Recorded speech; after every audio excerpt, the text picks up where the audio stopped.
राम राम हरे हरे हरे कृष्णा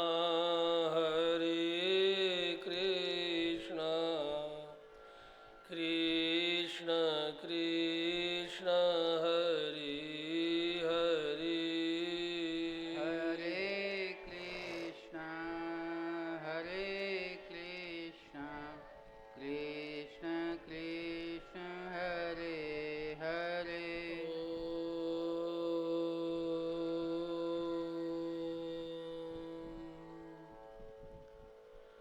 वैदेही सहितं सुरद्रुमतले हैमे महामण्डपे मध्ये पुष्पकमासने मणिमये वीरासने संस्थितम् अग्रीवाचयति प्रभञ्जनसुते तत्त्वं मुनिभ्यः परं व्याख्यान्तं भरतादिभिः परिवृतं रामं भजे श्यामलम् यत्र यत्र रघुनाथकीर्तनं तत्र तत्र मृत्कृतमस्तकाञ्जलिं बाष्पपरिपूर्णलोचनं मारुतिं नमत राक्षसान्तकम्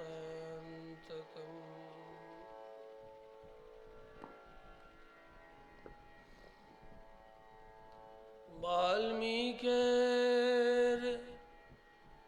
गिरिसम्भूता रामसागरगामिनी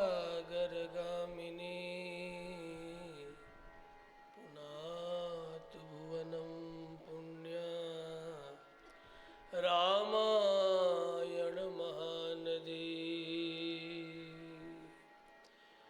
वाञ्छाकल्पतरुभ्यश्च कृपा सिन्धुभ्य एव च पतितानां पावनेभ्यो वैष्णवेभ्यो नमो नमः। अनन्ताचार्य कृपया वेदान्तद्वयपारगम् श्रीरामकृष्णाङ्घ्रिसद्भक्तं स्वाचार्यं कृपां भजे विश्वगार्यं यतिं भजे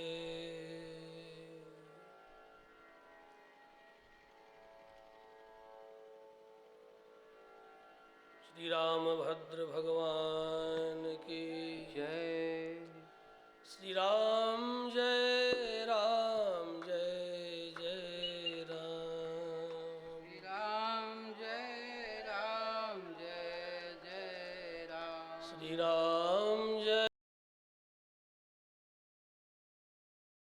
श्रीमन्नारायण की महनीय कृपा परिणाम चातुर्मास्य व्रत व्याज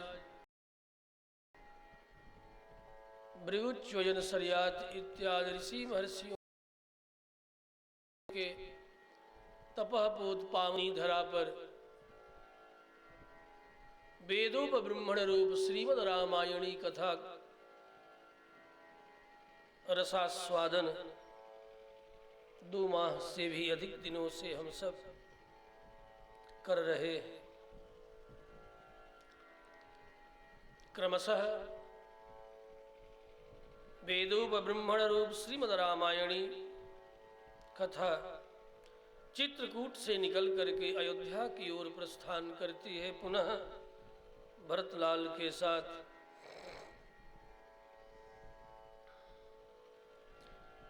समुपस्थित भगवत रस रसिक प्रेमियों, श्रद्धामयी देवियों,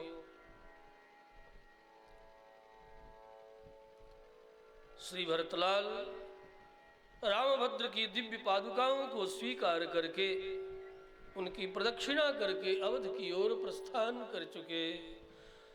प्रदक्षिणम चैव चकार राघवम चकार चयोत्तम नागमूर्धने।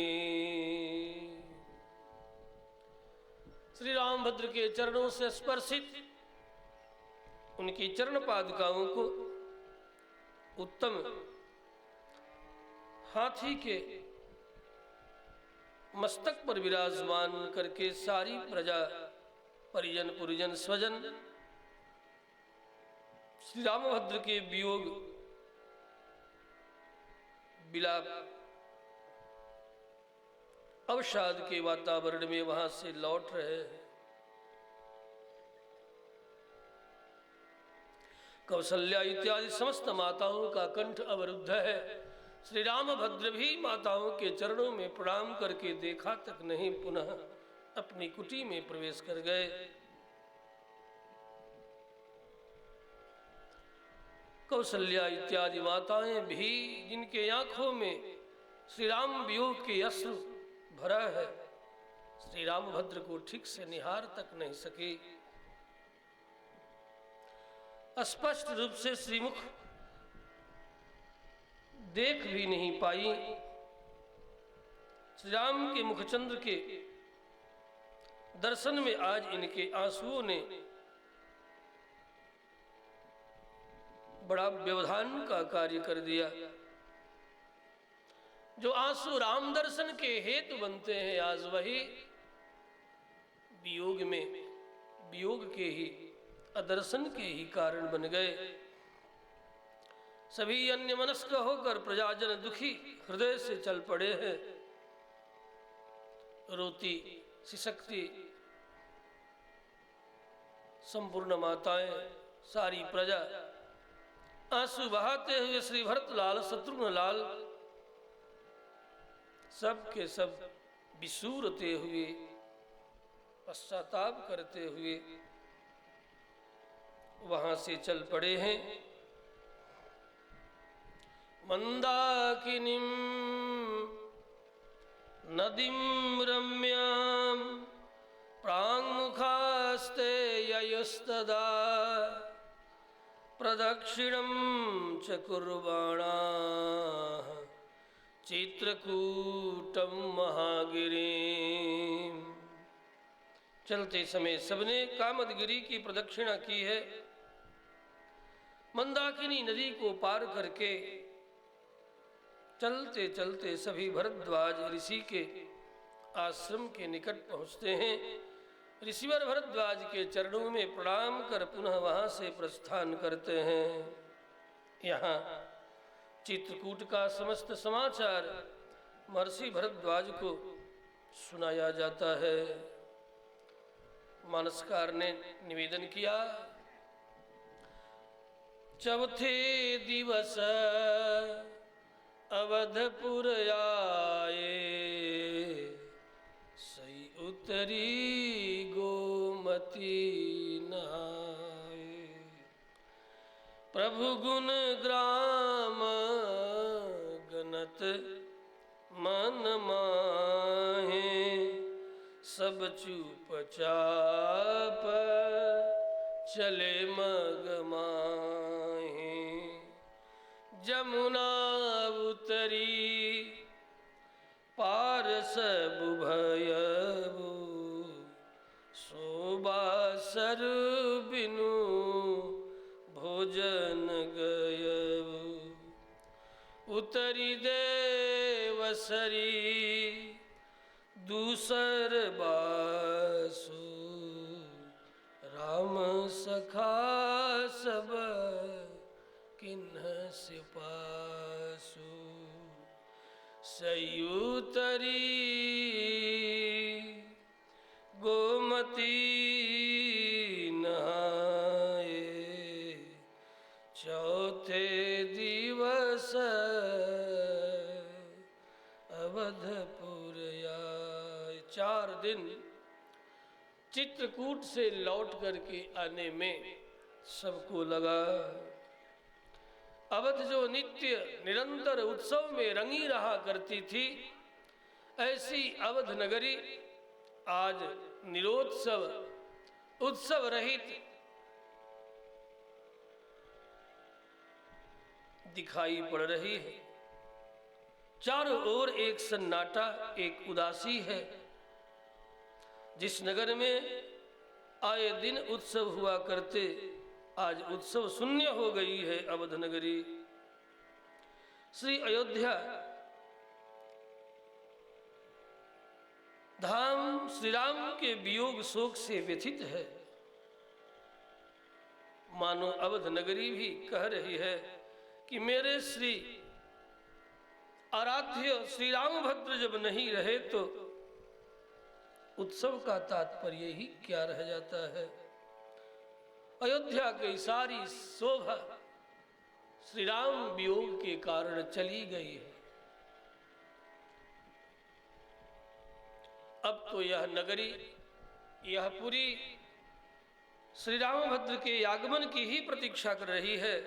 मानो ये नगरी भी कह रही है, जब तक रामभद्र लौट करके नहीं आएंगे तब तक ये नगरी यूं ही निरानंद उत्सव रहित शोभा रहित ही रहने में इसकी शोभा है। नोत्सवा संप्रवर्तन्ते राम शोकार्दिते पुरे साहि नूनम मम भ्रात्रा पुरस्यास्य द्युतिर्गता। अब तो यह नगरी श्री रामभद्र के आने पर ही सुशोभित होगी। नोत्सवा संप्रवर्तन्ते, उत्सव के समय आने पर भी, ज्येष्ठ पुत्र की प्राप्ति होने पर भी कोई उत्सव नहीं मनाता, किसी को कोई खुशी नहीं। राम शोकार्दिते पूरे, राम शोक से अर्दित मर्दित दुखित इस पुरी में सुख के, सौंदर्य के, शोभा के, खुशी के अवसर आने पर भी किसी का चित्त खुशी मनाने का नहीं होता।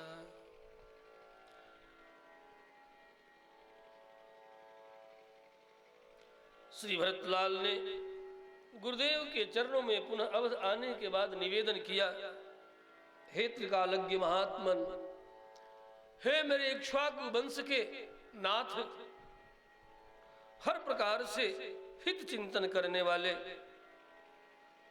मेरी पूरी परंपरा को अपने चरणों में शिक्षा दीक्षा सन्मार्ग दिखा दिखा करके यहां तक इस वंश का प्रवर्तन करने वाले, मेरे वंश में दिव्य ज्ञान शिक्षा का प्रवर्तन करने वाले, हे मेरे गुरुदेव आराध्य चरण, मेरा मन श्री अयोध्या में नहीं लगता, मैं क्या करूं। जहां कहीं भी दृष्टि जाती है वहीं पर श्री रामभद्र की स्मृति से युक्त हुए चित्र चरित्र जब देखता हूं, एक एक वस्तुओं पर जब नजर पड़ती है तो मेरी आंखें भर जाती है। मैं राम के वियोग में और व्यथित हो जाता हूं। मैं करूं तो क्या करूं। यहां पर प्रत्येक स्थानों में श्री राम की स्मृति लिपटी हुई है।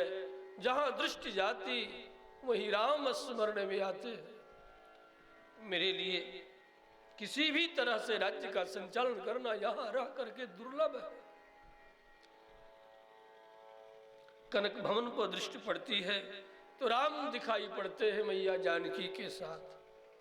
सरजू तट की ओर जाता हूं तो खेलते हुए स्नान करते हुए श्री राम की स्मृतियां मेरे मन मानस पर सहसा उभर आती है। मैं व्याकुल हो जाता हूं, मैं क्या करूं। आप कृपा करें, ये सब देख देख करके मेरे जीवन भर की प्रगाढ़ स्मृति जो होती है मैं कुछ भी करने के लायक नहीं रह पाता। मेरा मन अत्यंत राम वियोग व्यथा से व्याकुल हो जाता है। मुझे आज्ञा दे, कृपा करे, मैं भी श्री रामभद्र की ही तरह अयोध्या नगर से बाहर नंदीग्राम में 14 वर्ष पर्यंत निवास करूं, वनवासी के तरह, उदासी के तरह, बैरागी के तरह। और वहीं से इन पादुकाओं की आज्ञा स्वीकार करते हुए आपके निर्देशन में राज्य का संचालन कर सकूं। भैया रामभद्र की प्रीति के लिए ये राज्य उनका है, ये प्रजा उनकी है, मैं भी उनका हूं, सब कुछ उन्हीं का है।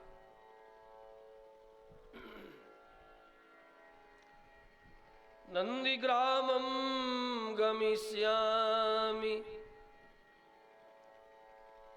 सर्वनामन्त्रयेवः। नंदीग्रामं गमिष्यामि सर्वनामन्त्रयेत्रवः। सुभृशं श्लाघनीयं च यदुक्तं भरतत्वया।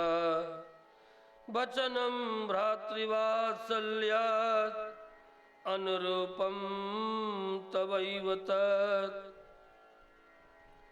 नंदीग्रामं गमिष्यामि सर्वनामन्त्रयेत्रवः। गुरुदेव श्री वशिष्ठ ने कहा, हे भरत, तुम तो धर्म के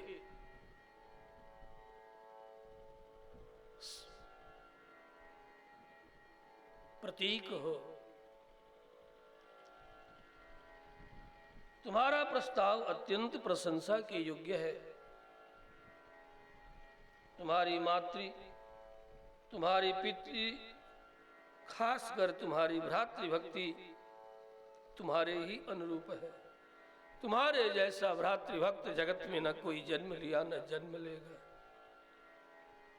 ये जो कुछ भी तुम कह रहे हो ये तुम ही कर सकते हो, किसी और के बस की नहीं है। हे भरत,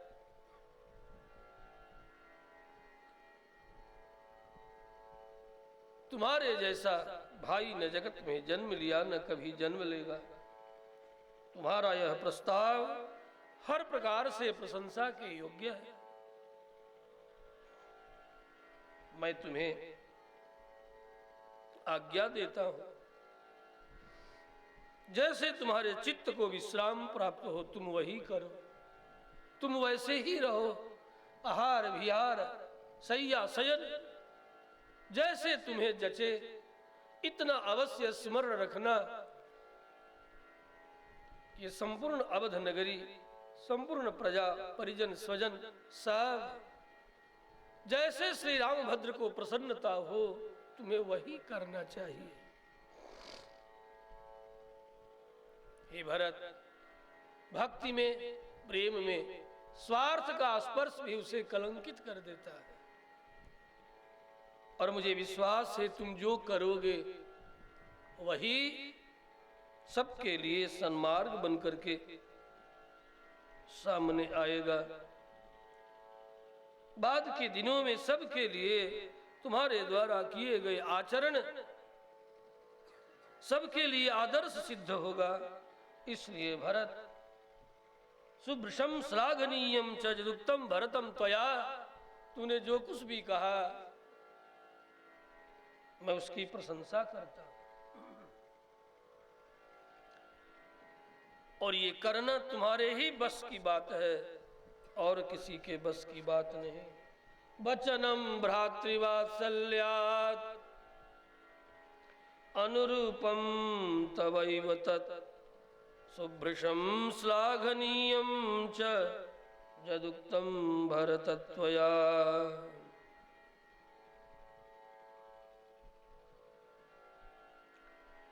सानुजगे गुर गेह बहोरी, करि दंडवत कहत कर जोरी। आय सुहोइत रहमु सनेमा बोले मुनि तन पुलकी सपेमा। समुझब कहब करब तुम जोई धर्म धारु जग होई सोई। धर्म सारु जग होई सोई। जो तुम करोगे वही धर्म का सार सिद्ध होगा, वही धर्म का आदर्श सिद्ध होगा। अतः गुरुदेव के चरणों में पुनः पुनः नमन प्रणाम निवेदन। आज्ञा ले श्री भरतलाल।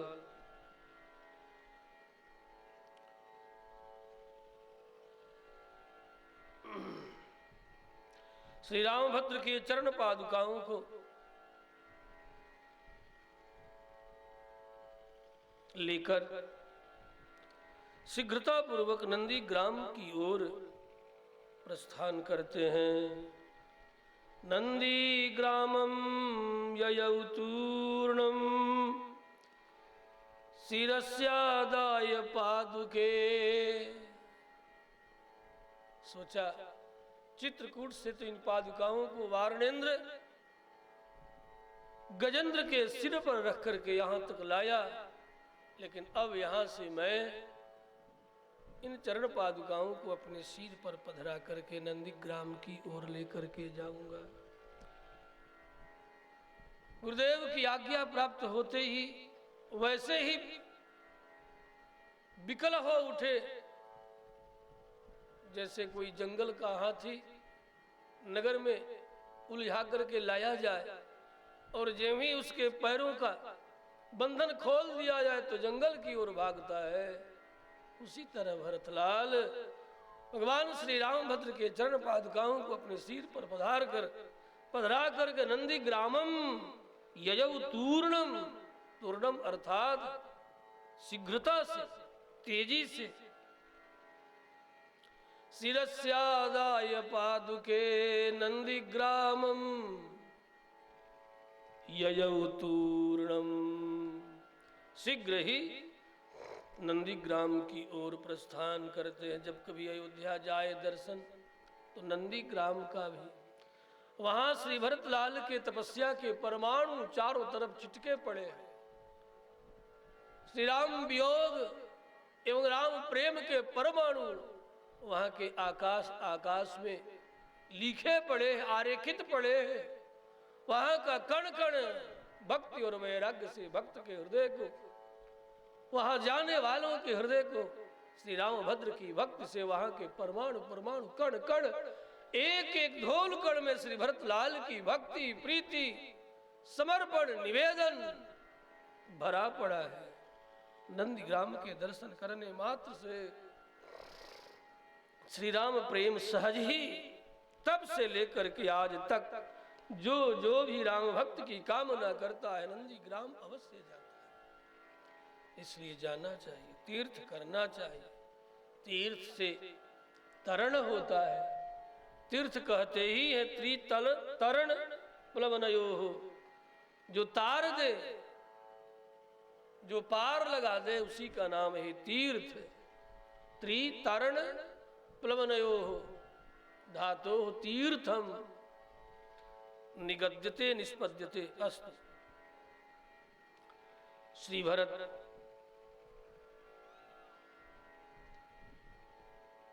नंदीग्राम की ओर शीघ्रता में प्रस्थान करते हैं। भरतलाल को पग पग नंदीग्राम की ओर जाते हुए देख करके प्रजा भी भागती है पीछे पीछे। जरा चल करके तो देखो भरतलाल किधर जा रहे हैं, क्या कर रहे हैं। सबके मन में भरत के तरह ही कि हम भी कुछ करें, क्या करें क्या करें क्या करें। कि राम 14 वर्ष के बाद अवश्य ही लौट करके अयोध्या चले आवे। सबके मन में यही भावना है। अतः श्री भरत के साथ प्रेमी प्रजा भी उनके पीछे पीछे हो चली। यहां आकर भरतलाल ने इन चरण पादुकाओं को सिंहासन मंगा करके पधराते हैं, स्थापित करते हैं और समस्त राज्य का भार चरण पादुकाओं को समर्पित कर देते हैं कि हे मेरे राम की चरण पादुकाएं, अब आप ही हमारे आश्रय हैं। आप जैसी प्रेरणा करेंगी उसी प्रकार मैं राज्य का संचालन करूंगा।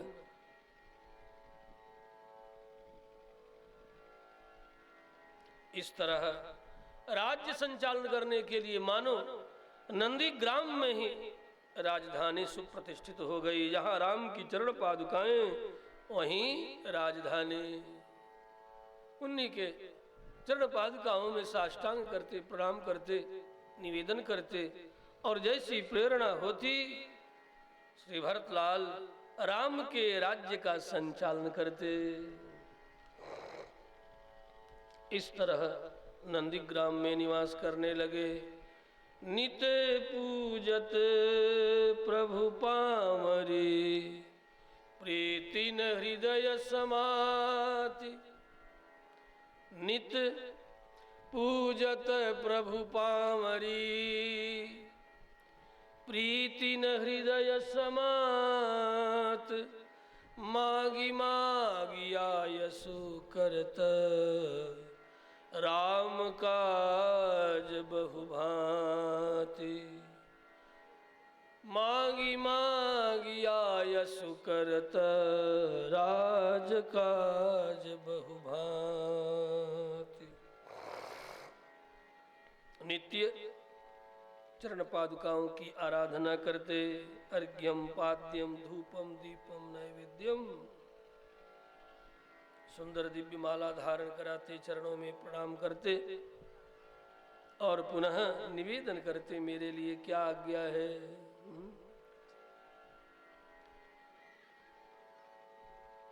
इस तरह नित्य भरतलाल मागी मागी आयसु करत, राजकाज बहुभांति। और जैसी प्रेरणा प्राप्त होती पादुकाओं की ओर से, मेरा हृदय भरत का हृदय तो है नहीं, मैं पादुकाओं के आदेश उपदेश और उनकी ध्वनि को सुन सकूं, लेकिन मेरा मन कह रहा है कि केवल प्रेरणा ही भरतलाल नहीं प्राप्त कर रहे हैं, जब वे प्रार्थना कर रहे हैं इन पादुकाओं से ध्वनि आ रही है। वह रित ध्वनि है, प्राज्ञ ध्वनि है।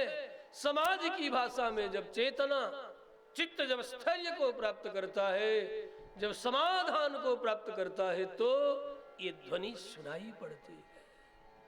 जब ध्यानावस्था में और ध्यान जब अपने समाधान को प्राप्त करता है, तो जड़ चेतन तो चेतन, जड़ भी अपनी व्यथा कथा आत्मचरित्र सुनाते हैं और सुनने वाले सुनते हैं।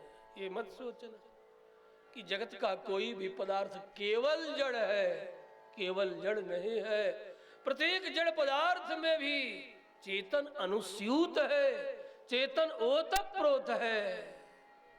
जरूरत है केवल और केवल हमारी एकाग्रता, भक्ति पूर्वक एकाग्रता। भक्ति का परिणाम जड़ पदार्थ भी जिन्हें हम जड़ समझते हैं, उसकी चेतना भी हमसे कुछ कहती है। लता वृक्ष पर्वत पहाड़, प्रत्येक पदार्थ अपनी भाषा में कुछ न कुछ कहते हैं। जरूरत है सुनने के लिए भक्ति और एकाग्रता। एकाग्रता चित्त का समाधान होते ही इन जड़ पदार्थों के द्वारा भी ये अपनी अपनी भाषा में कुछ कहते हैं और समाधान को प्राप्त किया हुआ चित्त उसे श्रवण भी करता है, सुनता भी। जिनके जीवन में साधना है, साधना करते करते इस समाधान को जो जन प्राप्त करते हैं, वही इन भावों की भाषा को, इस प्राज्ञ भाषा को वही समझ पाते हैं, अन्यथा भला कहाँ। अस्तु, इसलिए सामान्य नास्तिक प्रजा इस तथ्य को नहीं समझ सकेगी। भाव से भरे हुए जिनका चित्त है, जो प्रभु की कृपा कर्तुम अकर्तुम अन्यथा कर्तुम समर्थ, जो उनकी कृपा है, उस कृपा को जो जन समझते हैं और जगत के तत्व विज्ञान को जो समझते हैं, ये सारा जगत चेतना चेतनात्मक यह जगत है, सारे जगत में परम चेतन परमात्मा अनुस्यूत ओतप्रोत होकर के सबके धारक है, सबके पोषक हैं और सबके नाम रूप इत्यादि के व्याकरण करने वाले, विभाजन करने वाले, सबकी स्थिति के वही हेतु हैं। ये तथ्य यदि चित्त में उतरे तब ये भाव भाषा समझ में आवे। ये आज्ञा मांगते हैं और पादुकाएं आज्ञा देती हैं।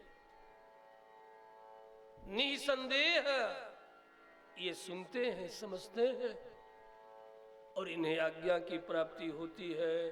मागी मागी, जब कली के कोलाहल में भरे हुए कली पावनावतार गोस्वामी पाद भी अपने रामचरितमानस में कलिकाल में इस तथ्य की स्वीकृति दे रहे हो तो त्रेता काल था, जब धर्म 3 पाव से प्रतिष्ठित था। उस समय की बात है जब गोसाई जी इस तथ्य का वर्णन कर रहे हैं और उन्हें ये बात समझ में आ रही है, तो हमें भी समझने का यत्न करना ही चाहिए। मागी मागी आयसु करता राजकाज बहुभांति, नित पूजत प्रभु पावरी, प्रीति न हृदय समाद। ये प्रभु की पावरी, प्रभु श्री रामभद्र की ये पादुकाएं जब उनकी आराधना करते हैं तो बातें करती हैं, वो प्रत्युत्तर देती हैं, प्रत्येक प्रश्नों का समाधान करती है। चाहे वह प्रजा नीति हो, चाहे कूटनीति हो, चाहे व्यवहार नीति हो, लोक नीति हो, राजनीति हो, सारी नीतियों के संबंध में इन्हें उत्तर प्राप्त होता है।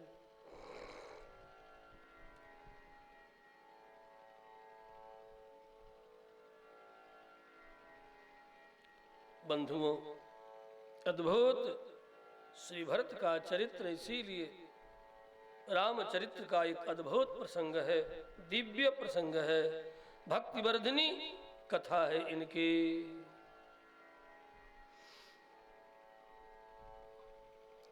आओ अब हम पुनः भरत के चरणों में प्रणाम करके और अवध की प्रजा को भी नमन करके, जो राम के वियोग में राम का स्मरण करती हुई उनकी प्रतीक्षा कर रही है। तत्तेनुकंपाम सुसमीक्षमाणा, भगवान श्री रामभद्र की अनुकंपा कृपा का अवलंबन लेकर के और उन्हीं के आगमन की प्रतीक्षा कर रही है। ऐसी अवध की प्रजा को भी नमन करते हुए, इतना ही नहीं श्री रामभद्र के चरण पादुकाओं को भी प्रणाम करते हुए पुनः हम लोग मंगलमयी कथा जहां हो रही है, जहां रामचरित घट रहा है, अग्रसर हो रही है, पुनः वहां प्रस्थान करते हैं। लोक मंगल की कामना से पुनः हम चित्रकूट की ओर ही चलेंगे। भरत को अयोध्या नंदीग्राम में स्थापित करके रामचरित का पुनः दर्शन, अनुभव, मनन, चिंतन, स्मरण करने के लिए चित्रकूट की ओर राम कथा दर्शनार्थ हम लोग पुनः उधर चलेंगे। इधर अर्थात चित्रकूट में, इधर भरत चले आए अवध। श्री भरत जी के जाने के बाद चित्रकूट में अशांति बढ़ गई, जहाँ साक्षात प्रशांत परमात्मा आनंद श्री रामभद्र निवास कर रहे हैं। चित्रकूट के आसपास झुग्गी झुरमुटों में, जंगलों में, पर्वतों के आसपास अशांति बढ़ने लगी, बढ़ गई। यह अशांति क्या है? रावण के द्वारा नियुक्त खरदूषण आदि राक्षस एवं उनके सेवक श्री राम जी का भेद लेने के लिए आने लगे। गुप्तचर, गुप्तम चरति, चरते वा, जो छिप करके आपके भेद को ले। क्या हो रहा है, कब हो रहा है, कहाँ हो रहा है, क्या होगा, क्या परस्पर आपस में लोग एक दूसरे से वार्ता कर रहे हैं। उनकी बातों को सुन करके, उनके हाव भाव को समझ करके, जो गुप्तेन चरति, जो छिप करके चलने वाले हैं, वेश बदल करके रहने वाले हैं, अपनों में परायों में भी अपनों जैसा बन करके रहते हैं। परायों में भी अपनों जैसा बन करके रहते हैं, उन्हें गुप्तचर कहते हैं। गोप्येन चरति गुप्तेन चरति वा गुप्तचरः ते गुप्तचराः खरदूषण, खरदूषण के वे गुप्तचर श्री रामभद्र के भेद को लेने के लिए चित्रकूट के जंगलों में यत्र तत्र, अब कितने वेश में आए होंगे। मुनियों के वेश में, महर्षियों के वेश में, ऋषियों के वेश में, तपस्वियों के वेश में, नाना प्रकार के वेश में ये गुप्तचर रामभद्र के चारों ओर चित्रकूट में भेद लेने के लिए छा गए। कुछ तो भेद ले रहे हैं, और ये भेद प्रकट हो हृदय में है क्या? तो कभी कभी व्यक्ति को हृदय के भेद को प्रकट करने के लिए कुछ लीलाएं भी करनी पड़ती है। गुप्तचर का और भी कार्य है, कुछ ऐसी लीला करो कि जो भेद छिपा हुआ है वो भेद खुल जाए, प्रकट हो जाए, विचार प्रकट हो जाए किसी न किसी बहाने। तो ये राक्षस अनेक तरह की लीला करने लगे, अनेक तरह का नाटक करने लगे कि जरा देखूं तो सही कि ऐसा नाटक करने से क्या प्रतिक्रियाएं हो रही है। यहाँ के जो वास्तविक ऋषि मुनि महर्षि साधक जन हैं, इनके मन में क्या भावना जग रही है। इसलिए अनेक तरह के नाटक करने लगे। कुछ राक्षस तो सामान्य कोटि के जो साधक हैं, उन साधकों को सताने लगे। जरा देखूं सताने पर ये क्या कर रहे हैं। कंदमूल फल सुरसाद जो यत्र तत्र जंगलों में भरे पड़े हैं, इनको इधर उधर छिपाने लगे और भी कुछ करने लगे। फलों को तोड़ तोड़ करके बहाने लगे, झिरमुटों को फाड़ने लगे, वृक्षों की टहनियों को नोचने लगे। इस तरह कुछ कुछ करने लगे। ये करके भेद लेना चाहते हैं। यहाँ तक कि कुछ एक महर्षियों, ऋषि मुनियों, साधकों के बीच में आकर के देखने में तो लगते गरे ये भी तो कोई साधक ही होंगे, लेकिन नास्तिक के तरह यज्ञ याजनादि कृत्यों के संबंध में उल्टी पलटी बातें करने लगे। यहाँ तक यज्ञों में विघ्न करने लगे, नित्य के अग्निहोत्र में भी विघ्न करना आरंभ कर देते।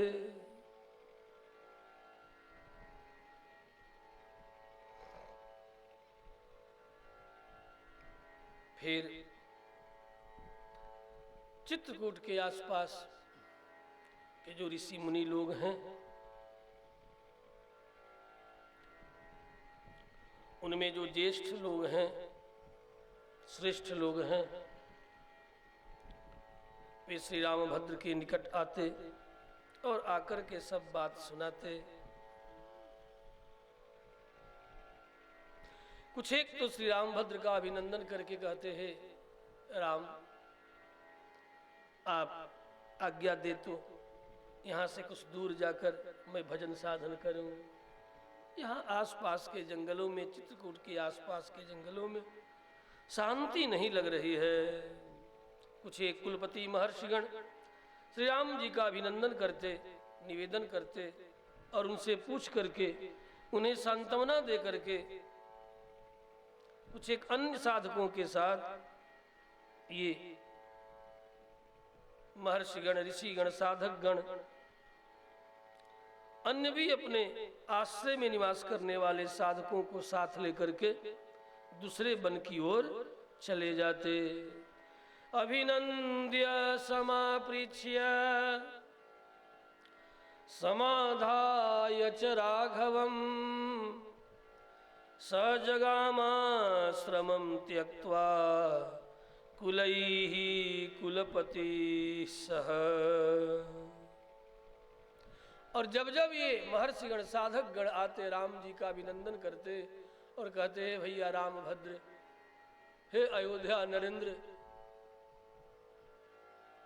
आपका अभिनंदन हो, आप निवास करें, हम मुनियों को आज्ञा करें, हम वनांतर की ओर जाकर के साधना भजन करेंगे। तो राम जी बड़े दुखी हो जाते कि देखो मेरे आने के बाद एक एक करके ये साधक गण, ये मुनि गण, ये ऋषि गण अनेक साधकों को साथ लेकर के झुंड चले जा रहे हैं, चले जा रहे हैं, चले जा रहे हैं।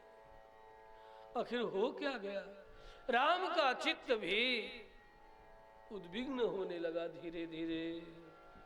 अभिनंद्य समापृच्छ्य समाधाय च राघवम् सजगामाश्रमं त्यक्त्वा कुलैः कुलपति सह।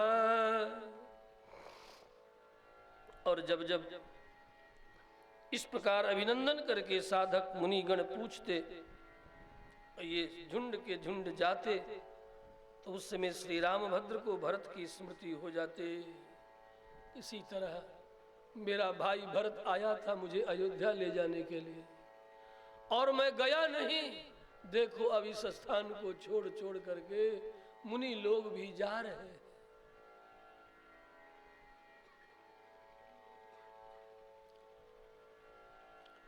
इसलिए प्रभु श्री रामभद्र भरत की स्मृति करके इन मुनियों के गमन से दुखी हो जाते।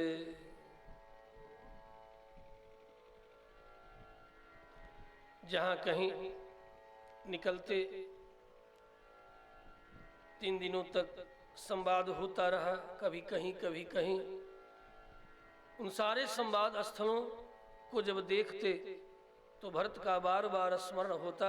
श्री रामभद्र को सोचते, यहाँ भरत मेरे चरणों में प्रणाम करके निवेदन किया था, यहाँ उठा करके उसे मैंने गले लगाया था, यहाँ पर गुरुदेव वशिष्ठ के चरणों में मैंने प्रणाम किया था आदि आदि।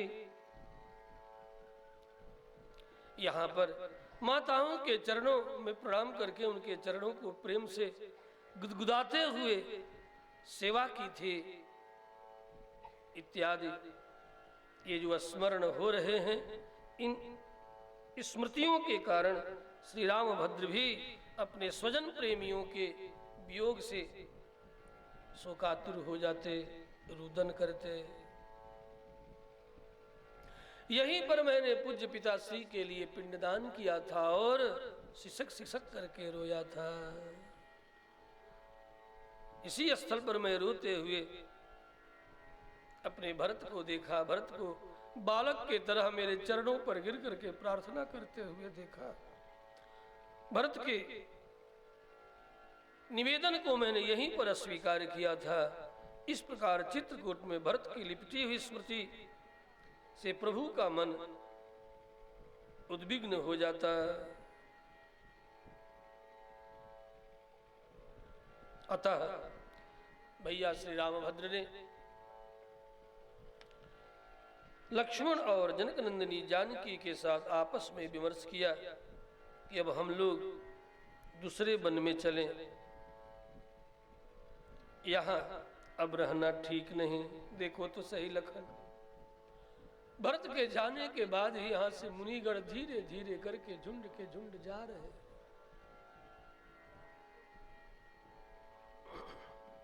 इसलिए हम लोगों को भी यहाँ से अन्यत्र वनांतर में चले जाना चाहिए। अब हम लोग भी दूसरे वन में चलें, ऐसा निश्चय करके लक्ष्मण और जनकनंदिनी जानकी के साथ श्री रामभद्र वहां से प्रस्थान कर देते हैं। तस्मादन्यत्र गच्छामः इति संचिन्त्य राघवः प्रातिष्ठत् स वैदेह्या लक्ष्मणेन च संगतः। कामदगिरी के तलहट्टी में निवास करते हुए श्री रामभद्र वहां से प्रस्थान करते हैं और प्रस्थान करके सबसे पहले महर्षि अत्रि के आश्रम पर पधारते हैं।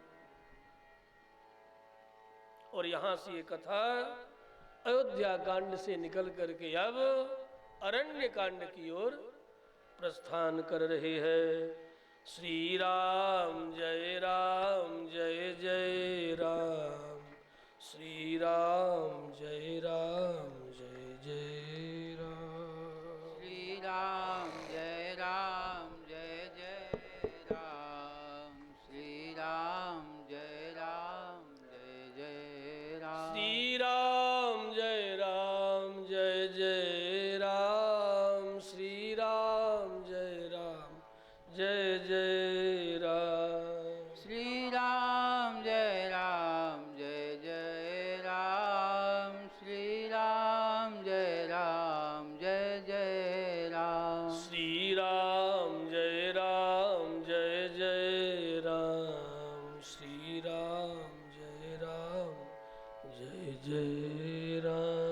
श्री राम जय जय राम, श्री राम जय जय राम, श्री राम जय जय राम, श्री राम जय जय राम, श्री राम जय जय राम, श्री राम जय जय राम, श्री राम जय जय राम।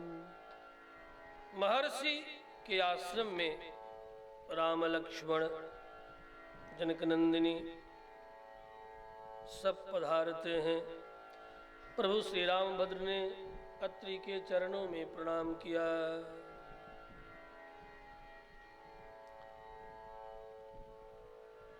श्री अत्रि ने भी श्री राम को पाकर के ऐसा लग रहा है कि मेरा बहुत दिन से खोया हुआ पुत्र औरस पुत्र मुझे मिल गया हो। पुत्र के तरह महर्षि अत्रि के हृदय में वात्सल्य उमड़ पड़ा है। जनक नंदिनी जानकी के प्रति बहू की भावना जग गई। इसलिए जानकी देवी अनसुईया के चरणों में नमन कर उनके निकट बैठ जाती है। राम महर्षि के चरणों में प्रणाम कर लखन के साथ विराजमान होते हैं। पुत्रवत वात्सल्य के साथ महर्षि ने इनका सत्कार किया स्नेह पूर्वक। सोत्रेराश्रममासाद्य तंब बंदे महाजसा तम चापि भगवान अत्रि पुत्रवत् प्रत्यपद्यत। बंधुओं, भगवान के प्रति कोई न कोई भाव से हर जीव को भरे रहना चाहिए। ये वे नहीं चाहते कि तुम मुझे परमेश्वर मान करके ही मेरे प्रति स्नेह प्रीति करो। तुम यदि पुत्र मान करके भी मुझे अपना मानते हो तब भी वह परमात्मा तुम्हें स्वीकार करता है। वे ही नहीं चाहते कि तुम मुझे पिता ही मानो, पुत्र ही मान लो, माता ही मान लो, अथवा स्वतः ही तुम मेरी माँ बन जाओ, मेरे पिता बन जाओ, मेरे अग्रज बन जाओ। तुम्हें जो जिस भावना से मेरे साथ संबंध में सुविधा हो, तुम अपनी भावना के अनुसार मुझे स्मरण करो, मैं तैयार हूं। हर संबंध के साथ तुम मुझे पाओगे। बंधुओं, इसलिए प्रभु के साथ कोई न कोई संबंध रख करके ही जीवन में प्रत्येक आस्तिक जनों को आराधना करनी चाहिए।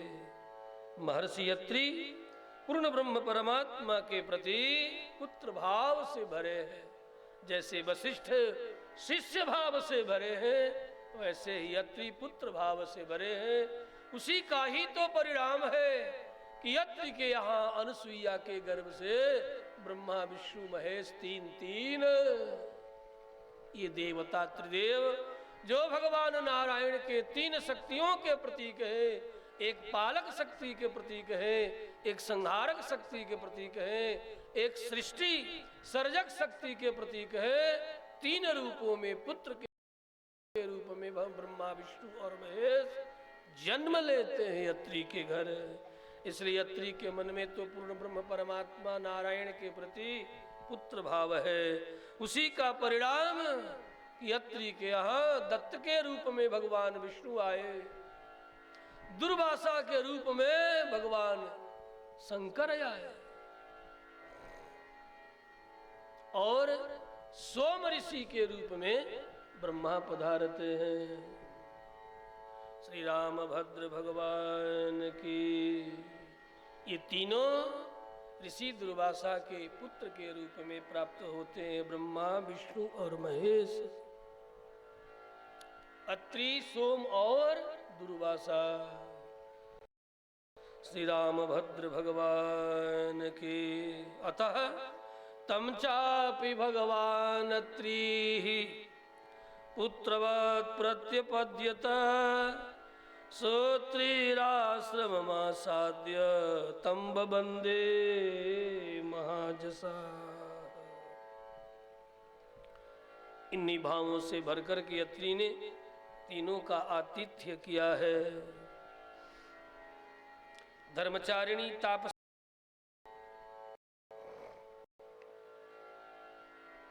जिनकी